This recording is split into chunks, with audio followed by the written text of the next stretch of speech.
5 rounds? Okay na?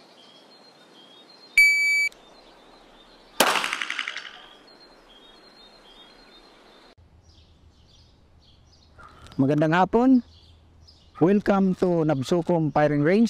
I am Agua, assigned at SEAL Group, Naval Special Operations Command, and SEAL Qualification Training Instructor. And ngayong hapon, tatalakayin natin yung 4 golden rules of gun safety. Okay, but before that, kung tayo ay may plano na puputok, see to it, hindi tayo under the influence of liquor or illegal drug. Kung kailangan, physically and mentally fit tayo. Pagka tayo ay physically and mentally fit, meron tayong common sense and alertness. So, papasok yun. Kailangan aware tayo doon sa ating gagawin na pag-shooting or pagputok. I-prepare natin yung ating mga shooting equipment, inspeksyonin at linisin.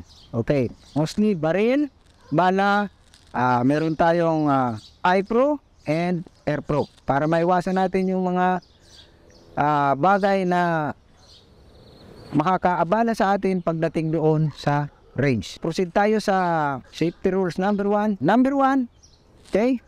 Consider every gun as loaded. Pagka tayo humawak ng baril, kung may ma-remove magazine, kung may magazine, tanggalin ang magazine, then open bolt. Open bolt. Inspeksyonin natin yung bolt face. Ito, yung part na ito, inspeksyonin natin yung bolt face. Then, chamber. Tingnan natin kung may bala. Kasi minsan, kahit kinakasan na natin ito, tinasan natin siya, may naiiwan pa rin bala kasi di natin alam kung nasira pala yung ating extractor o yung ejector natin, hindi lalabas yung bala. So, pinusbolt natin yan, may tendency na puputok yung ating baril. And then lastly, tingnan natin yung magazine para make sure tayo na walang magazine. Yun ang tinatawag natin na 3-point check. Bolt face, chamber, and magazine wheel. Okay. Yan ang rules number 1. Siguraduhin natin na walang load yung ating baril. Okay? Number 2, do not point the muzzle of your gun at anything you do not intend to shoot or to destroy. Ibig sabihin, huwag nating itututok yung ating baril sa anumang bagay, may buhay o walang buhay, kung ayaw nating masira o mamatay. Yun lang, ganun lang kasimple.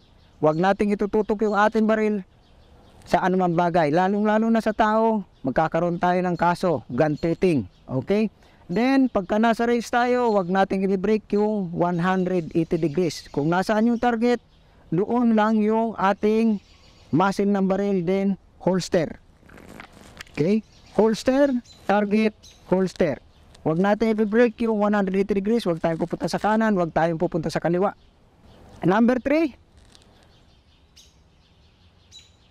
trigger finger off the trigger until you are ready to shoot. So, ibig sabihin, hanggat hindi tayo ready na pumutok, hindi tayo nakatutok sa target, yung ating trigger finger is wala doon sa trigger. Okay, para maiwasan natin yung mga accidental discharge na tinatawag, hindi tayo maka-aksidente ng bagay o tao. So, kailangan dinagay lang natin yung ating trigger finger pagka tayo ay nakatutok na sa ating target. Okay?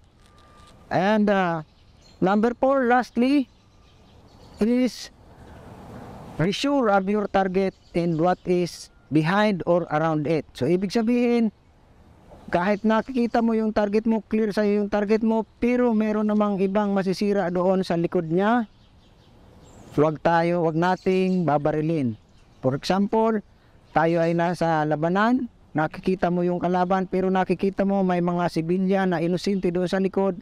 Alam naman natin na ang bala ay tatago sa tao, so wag nating babarilin kasi mayroong madadamay na inosente. Okay? That's all. Good day and mabuhay.